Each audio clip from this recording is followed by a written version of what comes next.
ဟုတ်ကဲ့အားလုံးပဲမင်္ဂလာပါကျွန်တော်ဒီ BK YouTube channel နဲ့မိတ်ဆွေတို့ပြန်လာပြီးတော့ကြိုဆိုလိုက်ပါတယ်ခင်ဗျာဟုတ်ကဲ့ဒီနေ့ကျွန်တော်မိတ်ဆွေတို့လာပြီးတော့ Gmail တစ်ခုနဲ့ Gmail အကြောင်းလေးနဲ့မိတ်ဆက်ပြီးတော့ရှင်းပါလိမ့်ဗျာဒီ Gmail အကြောင်းလေးမှာဆိုရင်ကျွန်တော်ဒီ email လို့လည်းပြောတယ်လို့เนาะ Gmail လို့လည်းပြောကြတယ်ကျွန်တော်ဒီ Facebook တွေတုံးတဲ့အခါမှာဒီ Gmail တွေအသုံးဝင်တယ်လို့ဒီတခြား website တွေမှာဖြစ်ဖြစ်ကျွန်တော်ဒီ YouTube မှာပတ်စံချာတီဖြစ်ဖြစ်ကျွန်တော်ဒီ Gmail ကိုအသုံးပြုကြပါရင်เนาะဟုတ်ကဲ့ဒီလိုအရေးကြီးတဲ့ Gmail တစ်ခုကိုကျွန်တော်ဒီတနေ့မဟုတ်တနေ့မှာမိသွားရဖြစ်စေဒါမှမဟုတ်ဖုန်းပြောက်သွားလို့ဖြစ်စေ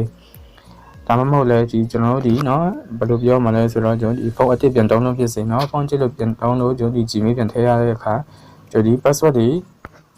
ပြန်တောင်းတတ်ပါရဲ့เนาะဒီလို password တွေပြန်တောင်းတဲ့တစ်ချိန်မှာကျွန်တော်တို့ကြ password ကိုကျွန်တော်ဒီအကိန်းများမိခဲ့တယ်ဆိုရင်ကျွန်တော်တို့ဘယ်လိုပြန်ယူမလဲပေါ့နော်တခုတော့ရှိတာပေါ့နော်ကျွန်တော်ဒီစင်းလေးတစ်ခုတော့ရှိတာပေါ့နော်စင်းလေးတော့ရှိထားဖို့လိုပါတယ်ဟုတ်ကဲ့ဒီနေ့ကျွန်တော်လာပြီးတော့ဆက်စစ်တော့ဒီဗီဒီယိုလေးနဲ့ရှင်းပြပေးတော့ရှင်းပါလိမ့်ဗျာဟုတ်ကဲ့ဒီဗီဒီယိုလေးမစခင်မှာကျွန်တော်ဒီ YouTube channel ကို subscribe လုပ်တဲ့မိတ်ဆွေများတို့ကျွန်တော်ဒီ YouTube channel ကို subscribe ပေးပါ notification bell ခါလောင်းလေးကိုလည်းပြင်ထားပေးပါကျွန်တော်ဒီ BK YouTube channel page ကိုလည်း follow ထားပေးပါစားလိုက်ကြအောင်ဗျာဒီဆောင်ကျွန်တော် Gmail ထဲဝင်ပါမယ်ဗျာတွေ့လားမသိဗျာ Gmail ထဲအဲ့ဒီထဲတစ်ချက်နဲ့ယူပါဟုတ်ကဲ့ပါပြီးရင်ဒီညာဘက်အပေါ်တောင်းတာလေးက logo လေးတွေ့လားမသိဗျာကျွန်တော်ဒီနော် Gmail logo လေးပေါ့နော် Gmail ကျွန်တော်ဒီ Gmail account ရဲ့ logo လေးပေါ့နော်အဲ့ဒီနဲ့တစ်ချက်နဲ့ပြပါပြီးတော့ကျွန်တော်ဒီနားလေးမှာပေါ့နော်အောက်ကနေရင်နောက်ချောင်းရပေါ့နော်ဒီလူပုံစံအပေါင်းပုံစံလေးနဲ့ပေါ့နော် add another account ဆိုတွေ့လားမသိဘူးအဲ့ဒီနဲ့လေးတစ်ချက်နဲ့ပြပါ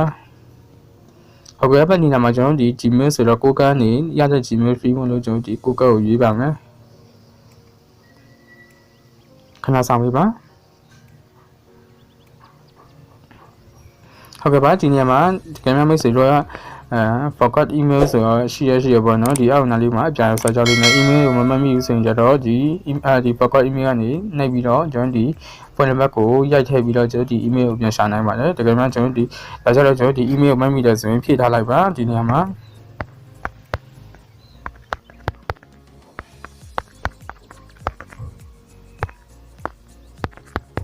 ကိုယ့် Gmail ကိုဖြည့်ထားပါဟုတ်ကဲ့ပါပြီးရင် next ဆိုတွေ့လာမသိပြအပြာရောင်စာသားလေးနဲ့ next ဆိုလေးတစ်ချက်နေပြပါဒါမှဒီနေရာမှာ password ပေါ့နော်ဒီ password ကြတော့ကျွန်တော်မိသွားပါတယ်နော်ကျွန်တော်ဒီမမှတ်မိဘူးဒီကျတော့ကျွန်တော်ဒီပြန်ယူမလဲဆိုတော့ဒီဘယ်ဘက်နားလေးမှာ forgot password ဆိုတွေ့လာမသိပြအဲ့ဒီနေရာလေးတစ်ချက်နေပြပါ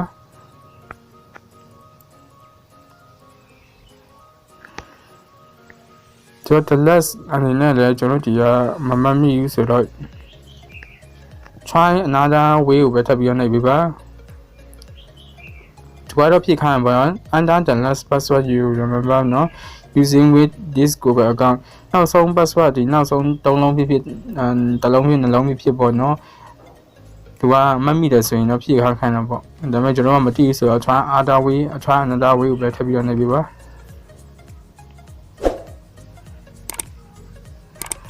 ဟုတ်ကဲ့ပါဒီနေရာမှာဒါဆိုရင်ကျတော့သူကနောက်ဆုံးပေါ့နော် authentication ကုတ်ပို့တဲ့အနေနဲ့ဒီ confirm ဖြစ်အောင်ပေါ့နော်သူကဒီနောက်ဆုံးနှစ်လေးနဲ့ဆုံးတဲ့ဖုန်းနံပါတ်ပေါ့နော်အကယ်၍မရှိလို့ဒီဖုန်းနံပါတ်မှာဆိုရင်ကျတော့ဒါနှစ်လေးဆိုရင်ဒါကျွန်တော်ဖုန်းနံပါတ်ပေါ့နော်ဒီလက်ကျွန်တော်ဒီ Gmail ဖုန်းနံပါတ်ပေါ့နော် Gmail ဖုန်းနံပါတ်ရဲ့ဒီကျွန်တော်ဒီရှောက်စင်တုံးကထည့်ထားတဲ့ Gmail ဖုန်းနံပါတ်ဖြစ်ရပါမယ်ဒါကိုသူကနှစ်လေးနဲ့ပဲပြထားပေါ့နော်ဒါနောက်ဆုံးနံပါတ်ပေါ့နော်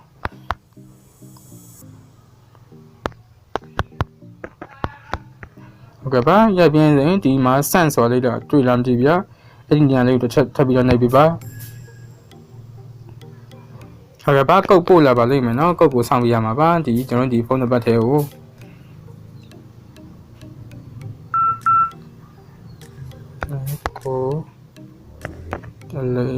contact ဟုတ်ကဲ့ပါ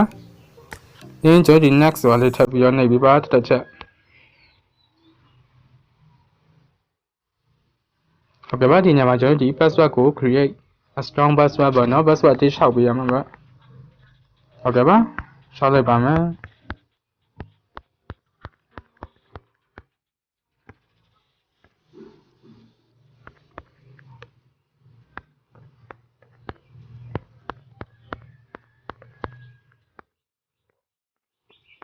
ဟုတ်ကဲ့ပါ ပြီးရင် next ဆိုလို့ထပ်ပြီးတော့ချက်နေပြီပါဟုတ်ကဲ့ပါဒါဆိုရင်ကျွန်တော်ဒီနော်သူရဲ့ဒီ publish တွေဒါကိုသူကအကုန်လုံးသူရဲ့ဒီ privacy လက်ခံခိုင်းပေါ့နော်ဒါဆိုဒီနားလေးမှာ I agree ဆိုလို့ထပ်ပြီးတော့ချက်နေပြီပါ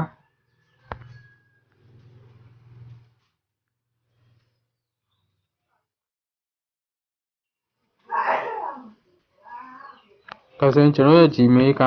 ပြန်ဝင်လိုက်မယ်နော်ဒီမှာပါကျွန်တော် Gmail ထဲပြန်ဝင်လိုက်မယ်ဒါဆိုရင်ကျွန်တော်ဒီမှာပါ